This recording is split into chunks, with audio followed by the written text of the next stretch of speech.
बिस्मिल्लाहिर्रहमानिर्रहीम। Welcome to Riphah international college Abbottabad.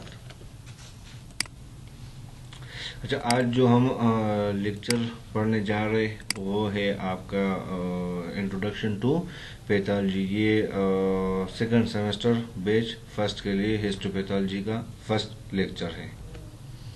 अच्छा, इस लेक्चर में हम पढ़ेंगे पैथोलॉजी के बारे में, उनके ब्रांचेस के बारे में और डायग्नोस्टिक टेक्निक पैथोलॉजी में किस तरह से हम यूज़ कर सकते हैं, और जो कोर एस्पेक्ट्स ऑफ डिजीज़ है कि मतलब डिजीज़ आपको किस तरह देखे। असल में बेसिकली पैथोलॉजी जो है वो है आपका स्टडी ऑफ डिजीज़। आप इसमें डिजीज़ के बारे में पढ़ते हैं कि मतलब डिजीज़ आई कहाँ से, वो फिर पहली कैसे, और वो फिर उसकी मतलब हम केयर किस तरह करेंगे या ट्रीटमेंट या उसकी हम डायग्नोसिस कैसे करेंगे।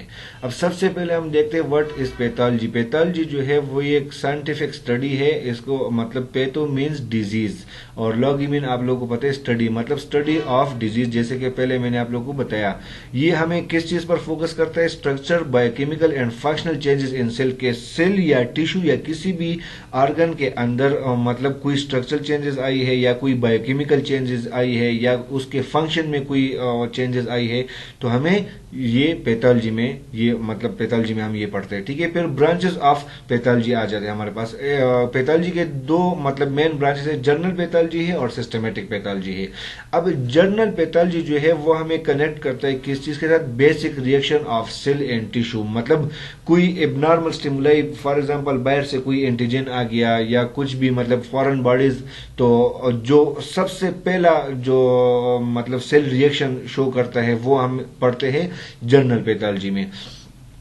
फिर उसके बाद हम जाते हैं सिस्टमिक पैथोलॉजी की तरफ। अब सिस्टमिक पैथोलॉजी जो है वो ऑर्गन या पूरे सिस्टम, एक सिस्टम के मतलब उसको हम स्टडी करते हैं कि मतलब उसकी एग्जामिनेशन करते हैं, पैथोलॉजी की एग्जामिनेशन करते हैं एक प्रॉपरली, मतलब एक स्पेशलाइज्ड ऑर्गन, मतलब जिस तरह लिवर के में कोई चेंजेस आ गई या पूरे टिश्यू के अंदर इस तरह से, या मसल्स वगैरह के अंदर कोई चेंजेस इस तरह आ जाए या स्टिमुलाई आ जाए, तो उधर जो उसके रिस्पांस बॉडी करती है वो हम सिस्टमिक पैथोलॉजी में फिर पढ़ते। अब इसमें कुछ टेक्निक है हमारे पास, मतलब मॉलिक्यूलर टेक्निक है, माइक्रोबायोलॉजिक टेक्निक है, इम्यूनोलॉजिक टेक्निक है, मॉर्फोलॉजिक टेक्निक है, जिसके थ्रू हम वो मतलब डिजीज के बारे में पता लगा सकते हैं। Explain the way and wherefore of the sign and symptoms, मतलब जो आप बीमारी है उसकी, जो डिजीज है, जो पैथोलॉजिक कंडीशन है उसके आपको मतलब कि ये क्यों और कहां से किस तरह से ये आया आपके बॉडी में। ठीक है, अब is it your fault getting सिक, मतलब कि ये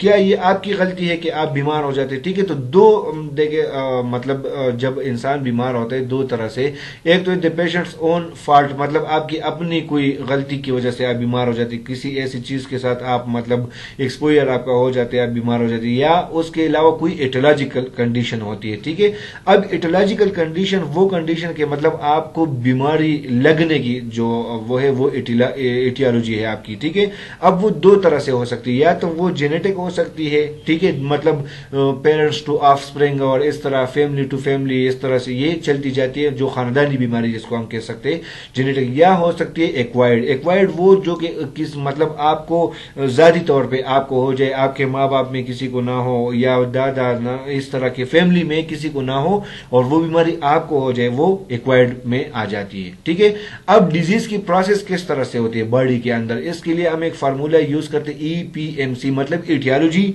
मतलब काज ऑफ द डिजीज। ठीक है, एटियोलॉजी क्या है, काज ऑफ द डिजीज। फिर उसके बाद पैथोजेनेसिस किस तरह से मतलब वो जो बीमारी है वो काज कैसे हुई, फिर है मॉलिक्यूलर एंड मॉर्फोलॉजिकल चेंजेस कि फिर किस तरह से मतलब उसके अंदर चेंजेस आई आपके बॉडी के अंदर, मतलब मॉलिक्यूलर लेवल पे या मॉर्फोलॉजिकल जो स्ट्रक्चर में क्या चेंजेस आई। ठीक है, और फिर क्लिनिकल मैनिफेस्टेशन मतलब क्लिनिकली उसको हमने फिर कैसे जो है ना डायग्नोस किया। ठीक है, अब एटियोलॉजी देखिए, आपको मैंने पहले बताया etiology of a disease means the cause of the disease, it is the cause of disease known it is called primary etiology. ठीक है, अगर एटियोलॉजी जो है अगर अगर आपके पास इटियोलॉजी आपको पता हो, काज ऑफ द डिजीज आपको पता हो, ठीक है, तो इसको आप कहेंगे primary etiology. If the cause of the disease is unknown it is called idiopathic disease.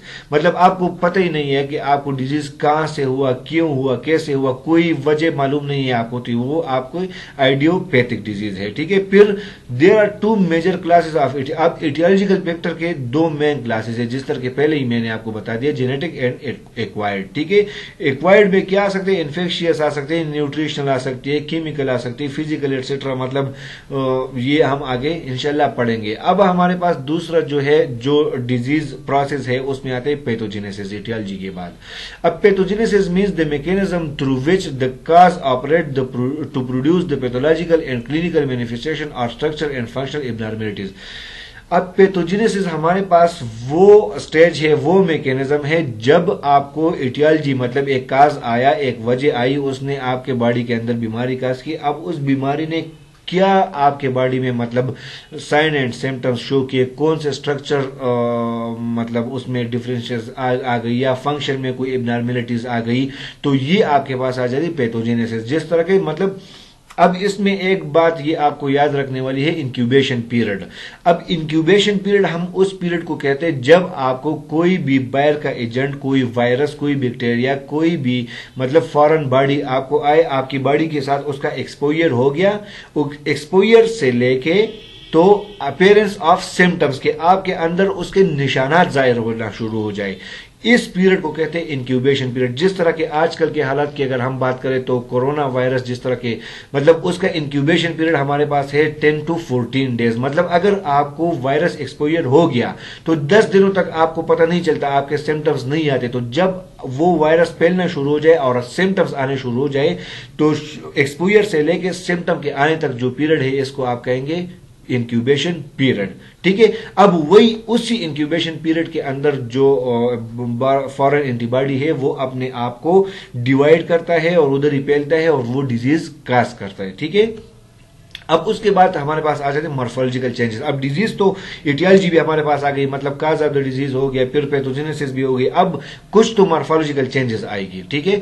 तो अब मॉर्फोलॉजिकल चेंजेस में हम देखते हैं क्या, morphological changes refer to the structure alteration in cell और tissue that occur following the pathogenetic mechanism.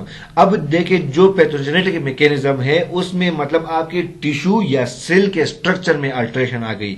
अब structure में अल्टरेशन मतलब वो स्ट्रक्चर स्क्वीज हो गया, श्रिंक हो गया, या वो उसमें मतलब जो भी मतलब उसमें ग्रोथ आ गई या कुछ भी, ठीक है। जिस तरह फैटी लिवर हो गया हमारे पास, फॉर एग्जांपल लिवर का बढ़ जाना, ठीक है। तो इसी तरह से मतलब उसके स्ट्रक्चर में चेंजेस है, स्ट्रक्चर में अल्टरेशन आ जाती है। The structure changes in the organ can be seen with the naked eye और दे में ओनली बी सीन। मतलब स्ट्रक्चर चेंजेस आपको या तो नेकेड आई से भी नजर, अब अगर फैटी लिवर है वो आपको नेकेड आई से भी नजर आ सकती है, ठीक है।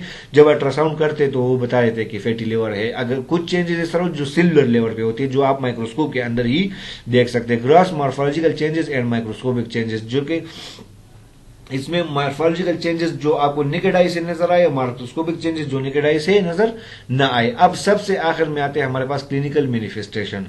The morphological changes in the organ influence the normal function of the organ. अब देखिए जब मॉर्फोलॉजिकल चेंजेस आ जाएगी तो रिजल्ट हमारे पास क्या आएगा कि हमारे पास जो मॉर्फोलॉजिकल चेंजेस है उसकी वजह से हमारे पास जिस ऑर्गन में मॉर्फोलॉजिकल चेंजेस होगी वो ऑर्गन अपना नॉर्मल फंक्शन करना छोड़ देगा, ठीक है। नॉर्मल फंक्शन वो नहीं रहेगा उसकी, ठीक है। तो इस फिर by doing so they determine the clinical फिर साइन एंड सिम्टम। हमारे पास क्या आ जाएगा, साइन एंड सिम्टम शो हो जाएंगे। अब एक ऑर्गन है, फॉर एग्जांपल आपका किडनी है, अब किडनी में कोई मसला हो गया, ठीक है। अब किडनी अपना फंक्शन जो है वो नॉर्मली नहीं कर रही, तो लाजमी बात है साइन एंड सिम्टम तो नजर आएंगे। आपका यूरिया बढ़ सकता है, आपका क्रेटिनिन लेवल बढ़ सकता है, या कोई भी इस तरह मतलब कोई और साइन एंड सिम्टम आपको मतलब आ सकते हैं, ठीक है। तो ये हमारे पास क्लिनिकल मैनिफेस्टेशन के मतलब जब इटियोलॉजी भी हो गई, फिर उसके बाद हमारे पास पैथोलॉजिक कंडीशन आ गई, फिर मॉर्फोलॉजिकल चेंजेस हुई, तो उसके बाद सबसे आखिर में क्लिनिकल मैनिफेस्टेशन मतलब हमें एक चीज सामने नजर आ गई, नजर आना शुरू हो गई, साइन एंड सिम्टम नजर आ गए, ठीक है। अब जो है cell response to stress and toxin, जब हम अब जो आगे हम पढ़ेंगे वो हम सेल इंजरी के बारे में पढ़ेंगे। जो अभी तक हमने पढ़ा वो तो थोड़ा सा जर्नल, मतलब पैथोलॉजी, जिस तरह से हम मतलब पैथोलॉजी में रह के हम किस तरह से काम कर सकते हैं, ठीक है। अब उसके बाद हमारे पास आता है कि मतलब फॉर एग्जांपल अब कोई फॉरेन बॉडी आ गई तो नॉर्मल सेल है वो उसको किस तरह से रिएक्ट करेगा, किस तरह से जवाब देगा, ठीक है। अब नॉर्मल सेल के ऊपर या तो इंजरी स्टिमुलस आएगी या स्ट्रेस आएगा, मतलब या तो बहुत ज्यादा दबाव आ जाएगा सेल के ऊपर या सेल जख्मी हो जाएगा, ठीक है। अब इसमें आगे अगर दबाव हो गया तो वो सेल एडाप्टेशन भी कर सकते हैं, मतलब सेल उस दबाव को एडाप्ट कर लेते हैं और सेल को कुछ भी मतलब मसला नहीं होता। अगर एडाप्ट नहीं करता, इनएबिलिटी टू एडाप्ट, अगर वो एडाप्ट नहीं करता, जिस तरह ये देखें इधर अगर सेल के ऊपर स्ट्रेस आ जाती है तो सेल अगर वो स्ट्रेस एडाप्ट कर लेते तो ठीक है, अगर एडाप्ट नहीं करता तो उसमें इंजरी आ जाएगी। अब अगर इंजरी स्टिमुलस है वो तो ऑलरेडी सेल इंजरी हो जाएगी। अब सेल इंजरी जो है दो तरह की होगी, या तो रिवर्सिबल सेल इंजरी होगी, जो सेल उस इंजरी को रिकवर करके दोबारा से वापस अपनी पुरानी हालत में हो जाएगा, मतलब वो रिवर्सिबल सेल इंजरी हो जाएगी।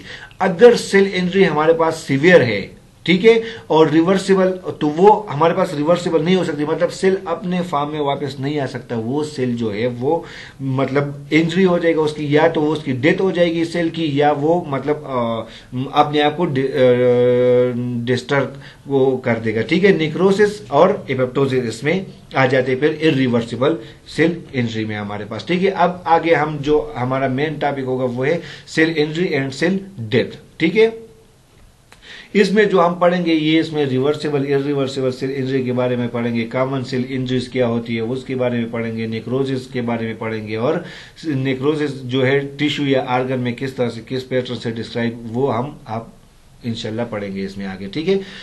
अब cell injury, if the cell fail to adapt under stress they undergo certain changes called cell injury. अब सेल के ऊपर स्ट्रेस आया, स्ट्रेस सेल ने एडाप्ट नहीं किया, ठीक है। ये जो आपके सामने मिसाल है एक की, फॉर एग्जांपल आप एक के ऊपर दबाव डालते हैं, ठीक है। अगर वो दबाव उसने एडाप्ट कर लिया तो वो नहीं टूटेगा, अगर दबाव एडाप्ट नहीं किया तो इंजरी हो जाएगी, ठीक है। वो मतलब उसका शेल जो है वो एक वो टूट जाएगा, ठीक है। अब इसमें दो तरह के आ जाएंगे, फिर रिवर्सिबल आ जाएंगे और इरिवर्सिबल आ जाएंगे। द इफेक्ट सेल में रिकवर फ्रॉम द इंजरी, जो इफेक्ट सेल के ऊपर जो दबाव आया, ठीक है, उससे अगर सेल ने अपने आप को रिकवर कर लिया तो वो हमारे पास रिवर्सिबल आ गया, अगर नहीं किया तो वो इरिवर्सिबल, मतलब सेल की डेथ हो जाती है, ठीक है। काज ऑफ सेल इंजरी, अब सेल इंजरी के दो काजेस हो सकते हैं, एक एक्वायर्ड हो सकते हैं, एक जेनेटिक हो सकते हैं। एक्वायर्ड जो है मतलब आपको खुद मतलब किसी वजह से हो जाती है, जो आपके फैमिली वाइज न चलती आ रही हो, ठीक है। और जेनेटिक जो है, जेनेटिक ये कि मतलब वो ऐसी सेल इंजरी हो कि इससे पहले आपके मतलब पेरेंट्स में से किसी को हो या फैमिली में किसी बंदे के हो। अब देखिए एक्वायर्ड कैसी आ सकती है और जेनेटिक कैसी आ सकती है। अब एक्वायर्ड में आपके हमारे पास आ जाती है O2, मतलब ऑक्सीजन की डिप्राइवेशन हो सकती है, कोई फिजिकल एजेंट की वजह से एक हो सकती है, ठीक है। आपको मतलब कई चोट लग गई तो फिजिकल एजेंट, केमिकल कोई आपको केमिकल ऐसा आपने टच किया जिस तरह के एसिड को तो वो सेल इंजरी हो गई, ठीक है। इन्फेक्शियस कोई इन्फेक्शन हो गया, इम्यूनोलॉजिकल रिएक्शन हो गया, कोई जेनेटिक मतलब डीअरेंजमेंट्स हो गई, ठीक है, या न्यूट्रिशन इम्पेरेंस हो गया, तो इसकी ये आपके पास एक्वायर्ड काजेज है, मतलब कि ये आप पैदा होने के बाद जो आप खुद के आपकी बीमारी हो सकती है, ठीक है। अब जेनेटिक जो है, जेनेटिक कौन सी बीमारी है, ये वो आपको डेवलपमेंटल बीमारी हो सकती है, मतलब कि आपको पहले से ही किसी को बंदे को आपके फैमिली में से हो, जो आपके जीन्स में चलती आ रही हो, ठीक है। जेनेटिक बीमारी वो बीमारी है जो आपके जीन्स से रिलेटेड है, ठीक है। जीन्स आपको ट्रांसफर होते हैं पेरेंट से, ठीक है, तो उसी में वो बीमारी आ जाती है, ठीक है। उसमें साइटोजेनेटिक बीमारियां, सिंगल जीन की बीमारी आ जाती है, ये मुख्तलिफ जेनेटिक है, कुछ एक्वायर्ड है, ठीक है। अब एक्वायर्ड में हमारे पास आज जिस तरह हमने पहले पढ़ा O2 डिप्राइवेशन, मतलब hypoxia is a deficiency of, अब ऐसी सेल इंजरी के मतलब किसी जगह पे आपके ऑक्सीजन की कमी हो जाती है, मतलब जिस तरह से अभी मैं आप लोगों को एक मिसाल दूं, जब आप लोग बहुत ज्यादा देर तक किसी एक साइड पर बैठे रहे तो आपकी एक मतलब पाँव या हाथ जो है वो सुन पड़ जाते हैं, वो क्यों, वहां पे ब्लड की सप्लाई स्टॉप हो जाती है, ब्लड सप्लाई रुक गई तो इसका मतलब वहां पे ऑक्सीजन रुक गया, ठीक है, ऑक्सीजन नहीं पहुंच रहा, तो ऑक्सीजन नहीं पहुंच रहा तो वहां पे मतलब ये थोड़ी सी आपको वो जगह सुन महसूस होती है कुछ देर के लिए। जब ऑक्सीजन दोबारा से शुरू हो जाए तो वो मतलब दोबारा से रिकवर हो जाती है। ठीक है, तो ये ऑक्सीजन डिप्राइवेशन है, मतलब कि ऑक्सीजन की कमी की वजह से सेल में कोई वो हो जाती है, इंजरी हो जाती है। उसके बाद जब ऑक्सीजन दोबारा से शुरू हो जाए तो सेल जो है वो अपने आप को वापस से रिकवर कर लेते हैं। ठीक है, इसी तरह से फिजिकल एजेंट मैंने आपको बताया, मतलब कोई आपको जिस तरह कोई चोट लग गई, ठीक है, या एक्सट्रीम ऑफ सन रेडिएशन आपको एक्सट्रीम आ गई, तो ये फिजिकल एजेंट हो गया। इसी तरह से केमिकल एजेंट में कोई पॉइजनस आ गया, ठीक है, जिस तरह साइनाइड, एर्सेनिक एसिड या कोई एसिड वगैरह चीजें, अल्कोहल वगैरह, ड्रग्स की जो ओवरडोज हो गई, ठीक है, तो वो आपको केमिकल एजेंट की वजह से सेल इंजरी हो जाती है। ठीक है, ये इसमें है। अच्छा, इसके बाद फिर इन्फेक्शियस एजेंट, मतलब कोई ऐसा रिकेट्शिया, बैक्टीरिया, फंजाई या कोई और पैरासाइट इस तरह जो आपको सेल को नुकसान पहुंचाए। ठीक है, तो ये आपके पास इन्फेक्शियस एजेंट आ जाती है। इम्यूनोलॉजिकल रिएक्शन जो है, जो आपके इम्यून सिस्टम के साथ रिलेटेड होते हैं, जो ऑटो इम्यूनिटी होती है, मतलब आपकी जो बॉडी के अंदर की इम्यूनिटी है, ठीक है, उसमें कोई चेंजेस आ गई, या हाइपर सेंसिटिविटी, आप किसी चीज के बहुत ज्यादा सेंसिटिव है और वो आपको, मतलब जिस तरह कुछ लोगों को सन रेडिएशन से सेंसिटिविटी होती है, कुछ लोगों को जिस तरह से किसी टेबलेट से या मतलब कोई मेडिसिन वगैरह से, या किसी को कुछ एक चीज खाने से सेंसिटिविटी होती है, तो ये आपके पास आ जाती है इम्यूनोलॉजिकल रिएक्शंस। ठीक है, फिर जेनेटिक डी अरेंजमेंट्स आ जाते हैं आपके पास।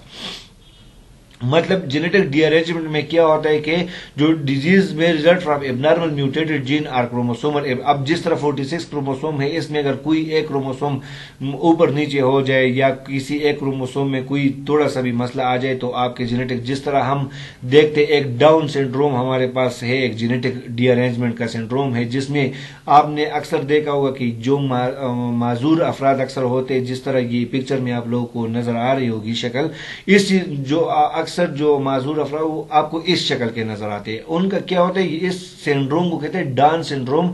ये एक ही क्रोमोसोम है इनका, मतलब एक पेयर ऑफ क्रोमोसोम इनका जो है ना, वो उसमें डीअरेंजमेंट आ जाती है एक्स और वाई क्रोमोसोम में, तो उस वजह से इनका जो शक्ल है वो एक जैसी होती है पूरी। मतलब जिधर भी आप डाउन सिंड्रोम वाले पेशेंट देखेंगे, उनकी जो शक्ल है वो मिलती जुलती है। आज इसके बाद हमारे पास न्यूट्रिशन इम्बेलेंस आ जाते हैं। न्यूट्रिशन इम्बेलेंस में ये कि मतलब आप लोग या तो बहुत ही ज्यादा खाना, जो न्यूट्रिशनल एक्सेसेस है वो बहुत ज्यादा हो जाती है, या उसमें डिफिशियंसी आ जाती है। ठीक है, मतलब आप कम वो यूज कर, मतलब जो आपके न्यूट्रिएंट्स है जो चाहिए आपको, वो आप पूरी तरह से नहीं ले पाते। अब इन समरी हमने जो पढ़ा, वो हमने क्या क्या पढ़ा सेल इंजरी में? O2 डिप्राइवेशन पढ़ा, physical agent, chemical agent and drugs पढ़े, इन्फेक्शन एजेंट पढ़े, इम्यूनोलॉजिकल रिएक्शन पढ़े, जेनेटिक डीअरेंजमेंट्स पढ़े और न्यूट्रिशन इम्बेलेंस। आप इस तरह सीक्वेंस से ये याद कर सकते हैं। अब morphological alteration in cell injury. अब सेल इंजरी अगर हो जाती तो मॉर्फोलॉजिकल अल्टरेशन क्या आ जाती है? Swelling of the cell in its organelles, जो सेल है उसमें स्वेलिंग हो जाती है, या उसके ऑर्गेनेलिज में भी building of the plasma membrane, plasma membrane जो है ना उसमें मतलब अल्टरेशन आ जाती है, चेंजेस आ जाती है, वो उसमें बबल्स अंदर बन जाते हैं। ठीक है, D attachment of ribosome from the endoplasmic reticulum, जो राइबोसोम है वो एंडोप्लाज्मिक रेटिकुलम से डी अटैच हो जाता है। क्लम्पिंग ऑफ न्यूक्लियर क्रोमेटिन, जो न्यूक्लियर क्रोमेटिन है वो क्लम्प हो जाते, क्लम्प मतलब एक वो क्लाट सा बना देते। ठीक है, loose of cell membrane integrity, जो सेल मेम्ब्रेन है उसमें लूजनेस आ जाती है, मतलब वो कमजोर पड़ जाती है। डिफेक्ट इन प्रोटीन सिंथेसिस, जो आप लोग जिस तरह फर्स्ट सेमेस्टर में आप लोगों ने पढ़ा होगा बायोकेमिस्ट्री में कि प्रोटीन सिंथेसिस जो है वो कहां से, मतलब उसका जो सिग्नलिंग है कहां से, सेल के अंदर से। तो अब सेल के अंदर अगर इस तरह के मसला आ जाए तो उसमें मतलब डिफेक्ट आ जाते हैं प्रोटीन सिंथेसिस में।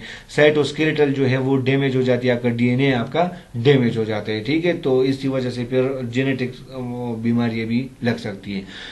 Reversible cell injury. अब रिवर्सिबल सेल इंजरी में एक्यूट एंड मिड, मतलब जो थोड़ी बहुत सी, जिस तरह फैटी चेंज है हम आगे पढ़ेंगे, हाइपॉक्सिया जो हमने ऑलरेडी पढ़ लिया, O2 डिप्रिवेशन जो है हाइपॉक्सिया है, सेलुलर स्वेलिंग है जो कि दोबारा से हो सकती है, फैटी लिवर है, फैटी लिवर जी आपका लिवर जो है वो उसका बढ़ जाना, उसका साइज बढ़ जाता है। ठीक है, तो ये दोबारा से मतलब आप वापस इसको रिटेन कर सकते हैं, ये रिवर्सिबल सेल इंजरीज है। ठीक है, अब हम देखते हैं cell death. For every cell there is a time to live and a time to death. हर एक सेल के लिए एक टाइम है, मतलब कि उसकी एक जिंदगी मुख्तस है कि इतने टाइम बाद इस सेल ने मर जाना है, मतलब ये सेल खत्म हो जाएगा। How many times you die. ठीक है, अब देखिए आप लोग कितनी बार मरते हैं, ठीक है, ये बात सुनने में अजीब लगेगी आप लोगों को, लेकिन आप आगे इंशाल्लाह पढ़ेंगे तो समझ आती रहेगी। अब दो तरह की डेथ होती है, एक होती है क्लिनिकल एंड एक होती है बायोलॉजिकल डेथ। अब हम देखते हैं clinical death is the reversible transmission between life and biologic death. अब क्लिनिकल डेथ जो है वो एक रिवर्सिबल ट्रांसमिशन है, किसके दरमियान, जिंदगी और बायोलॉजिकल डेथ के दरमियान। अब वो कैसे, clinical death is defined as the period of respiratory, circulatory and brain arrest during which initiation of rejection can lead to recovery. ये उस टाइम की, मतलब जब आपका सांस रुक जाए या आपका सर्कुलेशन लेवल रुक जाए या ब्रेन रुक जाए तो आप रिकवरी की कोशिश करते हैं, ठीक है। जब तो ये जो क्लिनिकल डेथ है मतलब रेस्पिरेटरी सिस्टम का रुक जाना या सर्कुलेटरी या ब्रेन का रुक जाना, तब तक जब तक आप वापस से रिकवर ना हो जाए। जिस तरह कोई बंदा बेहोश हो जाए या आप उसको पंपिंग करते, जिस तरह सीपीआर करते, उसके बाद वो शॉक लगाते, उसके बाद पेशेंट रिकवर हो जाते, तो उस टाइम से जब से वो बेहोश हो जाए रिकवरी तक उसका जो टाइम होता है वो क्लिनिकल डेथ होता है, ठीक है। क्लिनिकल डेथ जो है ये रिवर्सिबल है, मतलब आप इससे वापस आ सकते हैं। अब दूसरा, अब साइन इंडिकेटिंग क्लिनिकल डेथ। अब क्लिनिकल डेथ की साइन क्या है, the patient is without pulse or blood pressure and is completely unresponsive to the most painful stimulus. अब पेशेंट का मतलब फॉर एग्जांपल पल्स या ब्लड प्रेशर आप नहीं डिटेक्ट कर पा रहे, या कोई आपने स्टिमुलस दिए, पेनफुल स्टिमुलस दिए, लेकिन वो रिस्पॉन्स नहीं कर रहा। जो प्यूपल्स आर वाइडली, जो उसके आंखों के प्यूपल्स है, मतलब जो रेटिना के पास प्यूपल्स है, उसमें आप लाइट लगाते तो वो डायलेटेड हो चुकी है, आपको पता नहीं चल रहा, ठीक है। तो इस तरह से, तो अब अगर इन सब चीजों की रिकवरी हो जाती है, ठीक है, तो ये मतलब आप अगर फौरन से उसको जो रिकवरी प्रोसीजर है, जो मैयर है, अगर आप वो फॉलो करते तो वो दोबारा से वापस मतलब रिकवरी उसकी हो सकती है, रिटेन मतलब चांसेस है कि रिटेन हो जाए, ठीक है। अब दूसरी डेथ जो है वो है बायोलॉजिकल डेथ। अब बायोलॉजिकल डेथ जो है sign, sure sign of death.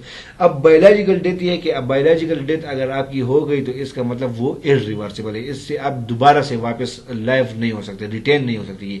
Which set in after clinical death is an irreversible state of cellular destruction. ये सेलुलर डिस्ट्रक्शन का मतलब बिल्कुल ही वो कि मतलब सेल अगर मतलब सेल डिस्ट्रक्ट हो गया तो ये अगर बायोलॉजिकल डेथ उसकी हो गई तो ये इरिवर्सिबल है, ठीक है।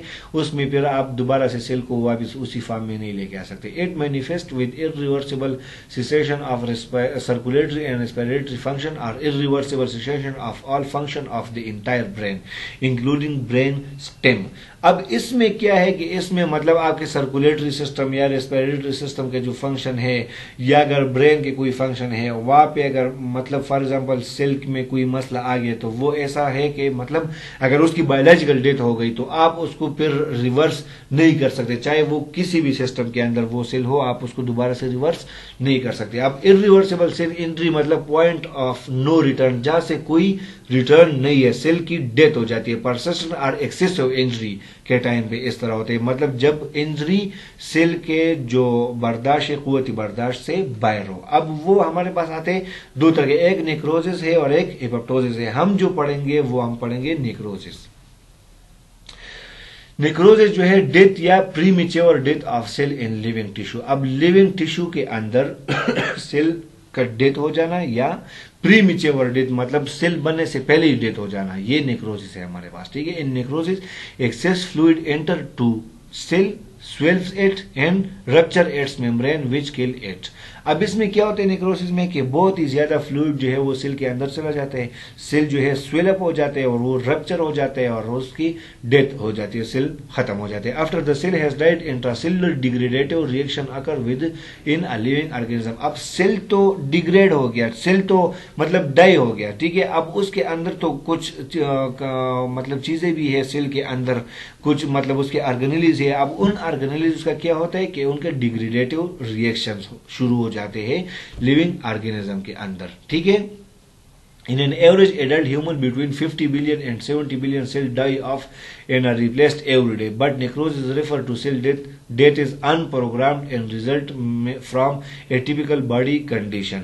अब एक एवरेज ह्यूमन बॉडी जो है उसके बॉडी के अंदर जो 50 बिलियन से लेकर 70 बिलियन तक सेल रोज ही मतलब डाई हो जाते हैं और वो रिप्लेस हो जाते हैं, लेकिन वो जो नेक्रोसिस है वो मतलब एक अनप्रोग्राम्ड नहीं होते, ठीक है। वो एक प्रोग्राम कंडीशन है जो पहले से चलती आ रही है, उसमें बॉडी के ऊपर कोई इस तरह चेंजेस नहीं होती क्योंकि बॉडी साथ ही साथ उनको रिप्लेस कर दी जाती है, ठीक है। Such as infection, cancer, serious injury, the presence of venom, severe inflammation and a variety of disease.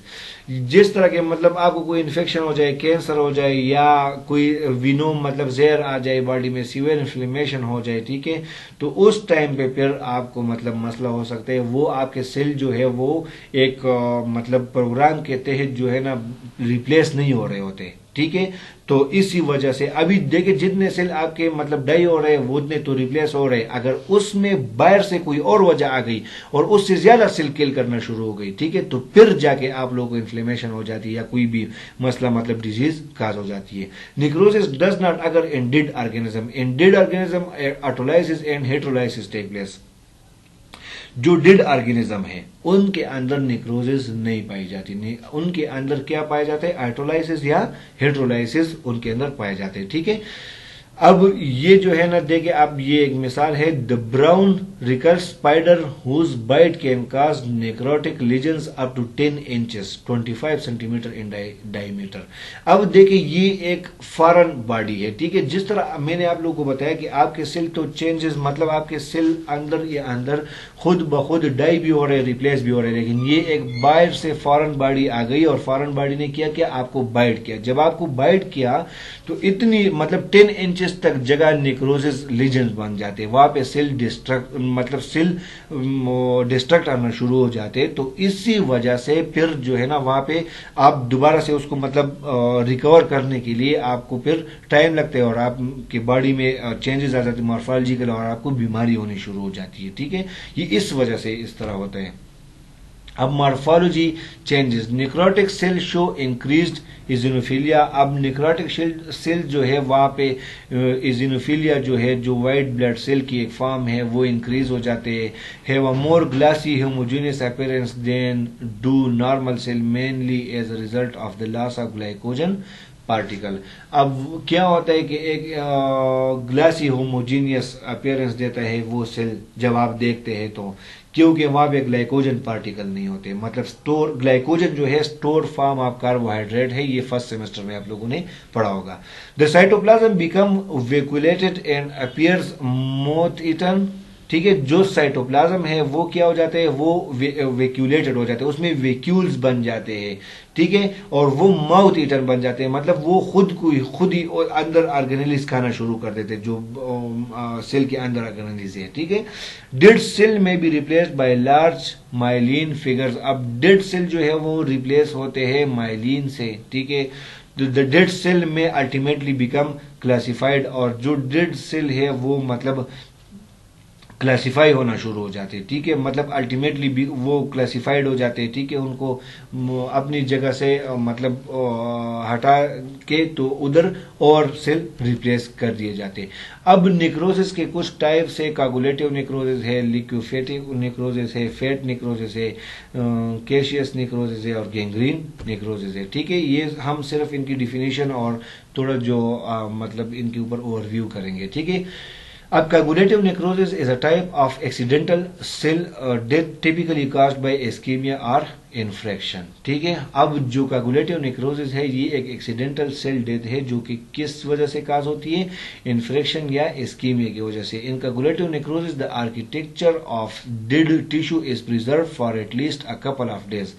अब जो कागुलेटिव नेक्रोसिस है इसमें क्या होता है, जो आर्किटेक्चर ऑफ डेड टिश्यू है, मतलब डेड टिश्यू का जो ढांचा है, जो मतलब डेड टिश्यू का जो साइज है, वो जो आपके पास है डेड टिश्यू जो भी आर्गन है, ठीक है, वो आर्गन वो टिश्यू आप कुछ दिनों के लिए प्रिजर्व कर सकते हैं, ठीक है।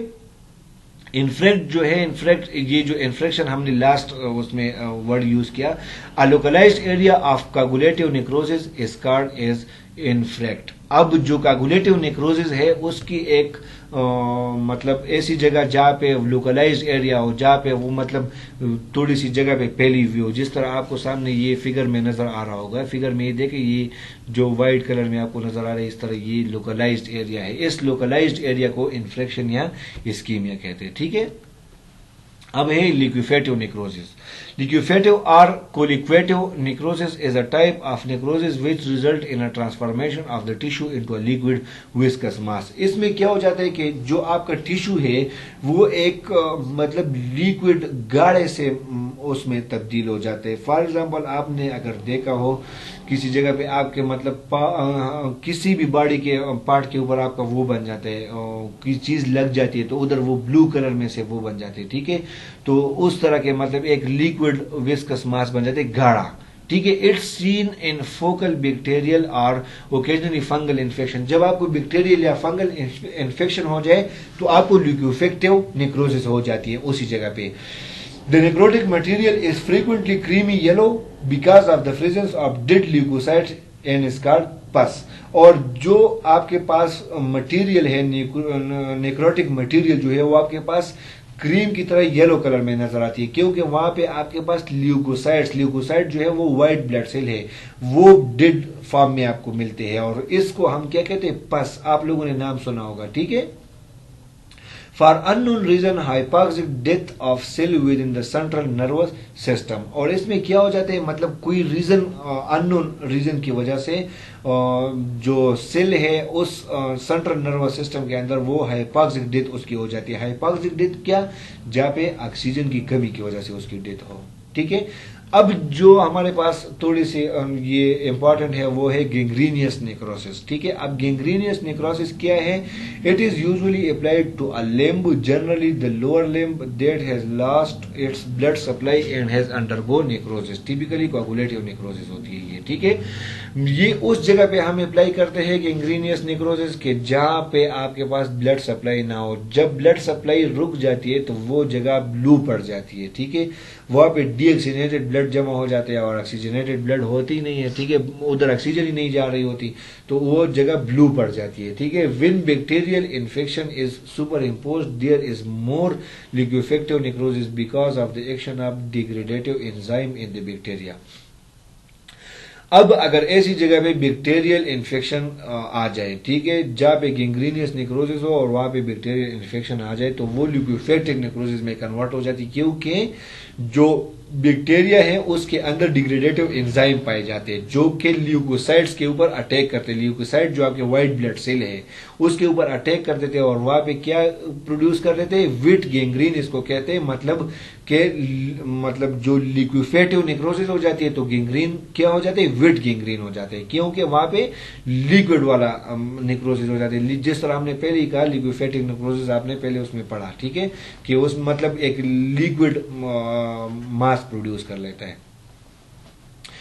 अब इसमें कुछ न्यूक्लियर चेंजेस आ जाती है, कैरियोलाइसिस होती है। ठीक है, a change that presumably reflect loss of DNA because of enzymatic degradation by endonucleosis। इसमें क्या होता है कैरियोलाइसिस में कि आपके जो डीएनए है वो लॉस कर जाती है एंजाइमेटिक डिग्रेडेशन की वजह से, एंडोन्यूक्लियोसिस की वजह से। ठीक है, एंडोन्यूक्लियोसिस जो न्यूक्लियस के अंदर एंजाइम्स है उनकी एक्शंस की वजह से। ठीक है, पाइकोनोसिस जो है characterized by nuclear shrinkage and increased basophilia. The chromatin condense into a solid shrunken basophilic mass. Pyknosis जो है इसमें क्या हो जाता है? जो आपका न्यूक्लियर है वो श्रिंक हो जाता है। ठीक है, सिकुड़ जाता है। ठीक है, और उसमें क्या हो जाता है? जो उसके अंदर क्रोमेटिन कंडेंस है वो क्या हो जाते हैं? वो सॉलिड हो जाते हैं, श्रंकन बेसोफिलिक मास में कन्वर्ट हो जाते हैं। ठीक है, न्यूक्लियर चेंजेस ये आते हैं सेल की डेथ के टाइम पे, सेल इंजरी के टाइम पे। ठीक है, कैरियोरिएक्सिस जो है द पेक्नोटिक न्यूक्लियस अंडरगोज फ्रेगमेंटेशन। इसमें क्या हो जाते हैं? जो आपके पाइकोनोसिस की वजह से जो श्रंकन बेसोफिलिक मास बन जाते हैं, सॉलिड मास बन जाते हैं, वो उसमें कन्वर्ट हो जाते हैं, मतलब फ्रेगमेंटेशन में टूट जाते हैं, उसके फ्रेगमेंट्स बन जाते हैं। ठीक है, अब हमारे पास है स्टेटोसिस। ठीक है। स्टेटोसिस जो है हमारे पास है फैटी चेंजेस। अब ये फैटी चेंजेस हमारे पास क्या है? The term steatosis and fatty change describe abnormal accumulation of triglyceride within parenchymal cell. जो आपके पेरेन्काइमल सेल है उनके अंदर क्या हो जाता है? ट्राइग्लिसराइड जमा हो जाते हैं, ठीक है। ट्राइग्लिसराइड जो कि हमारे पास लिपिड्स है, ठीक है। जिस तरह आप लोग फर्स्ट सेमेस्टर में तो पढ़ा होगा लिपिड्स में ट्राइग्लिसराइड, तो वहां पे ट्राइग्लिसराइड जमा हो जाते हैं सेल के अंदर। वो इसको हम क्या कहते हैं? फैटी चेंजेस या स्टेटोसिस, ठीक है। स्टेटोसिस हम उसको कहते हैं। Organs involve and cause. अब ये जो फैटी चेंजेस है या स्टेटोसिस है, ये कौन से ऑर्गन की वजह से हो जाती है बॉडी के अंदर, ठीक है। Fatty changes is often seen in the liver because it is the major organ involved in fat metabolism, but it also occur in heart, muscle and kidney. Fatty changes जो है, जिस तरह मैंने पहले भी आपको कहा, फैटी लिवर का मिसाल एग्जांपल मैंने आपको दी थी फैटी लिवर के बारे में। तो फैटी लिवर, ये जो फैट चेंजेस है ये अक्सर आपको लिवर में नजर आते हैं, क्योंकि लिवर के अंदर फैट की मेटाबॉलिज्म होती है। सबसे ज्यादा जो इन्वॉल्व है फैट मेटाबॉलिज्म में वो लिवर में, लेकिन ये हार्ट में भी हो जाती है, जिस तरह आपको कोलेस्ट्रोल है, या मसल में भी या किडनी में भी। आपने अक्सर अगर किसी जानवर की किडनी देखी हो तो उसके इर्द गिर्द वो होते फैट्स पाए जाते हैं, ठीक है, लिपिड्स पाए जाते हैं। डिसऑर्डर विद हेपेटोसाइट डैमेज, ठीक है। अब इसमें क्या होता है कि इसमें इसका जो डिसऑर्डर है वो आपके लिवर, मतलब लिवर डैमेज आपका हो जाता है, ठीक है। हेपेटोसाइट डैमेज मतलब लिवर आपका damage. The cause of steatosis include toxin, protein, malnutrition, alcohol and anoxia, ठीक है। अब ये काज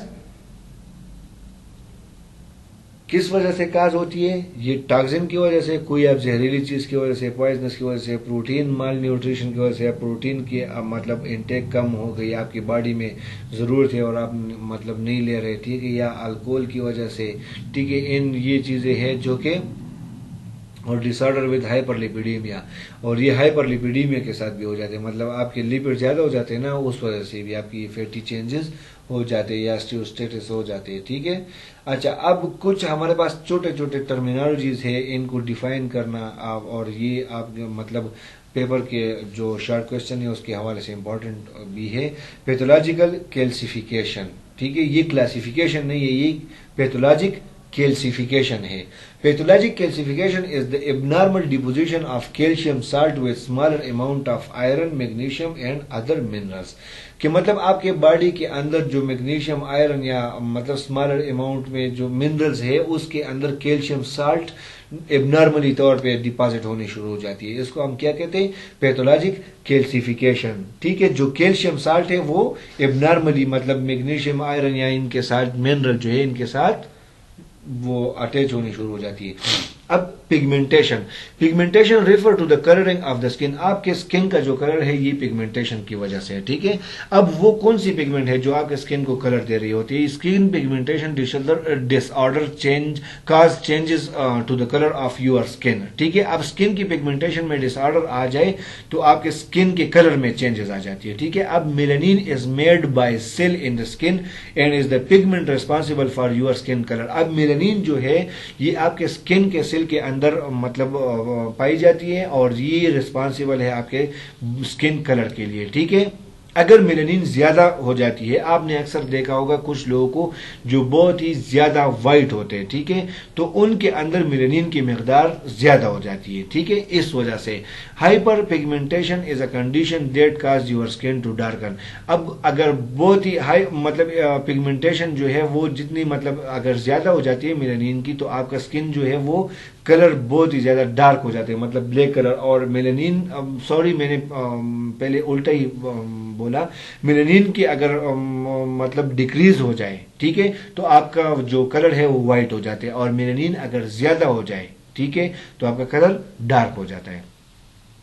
अब कुछ चीजें हैं सेल्युलर एडाप्टेशन, ठीक है, ये आप उसमें देख ले जो आपका कोर्स आउटलाइन है तो उसमें आप लोगों को नजर आ जाएगी। सेल्युलर एडाप्टेशन कुछ टर्म्स है, ये आप लोगों को जानने जरूरी है। उसमें सबसे पहले है atrophy.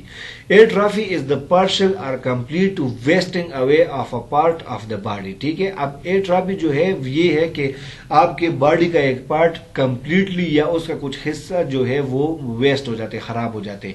Atrophy is reduction in size of the cell. इसमें क्या होता है कि सेल का साइज जो है वो छोटा हो जाता है। आर्गन और टिश्यू या आर्गन या टिश्यू जो अब लाजमी बात है, सेल अगर छोटा हो जाएगा तो सारे सेल एक आर्गन के छोटे, तो लाजमी बात है वो आर्गन छोटा हो रहा है। एक आर्गन छोटा हो गया तो टिश्यू भी वो छोटी, मतलब साइज उसमें डिक्रीज आ जाएगी, ठीक है।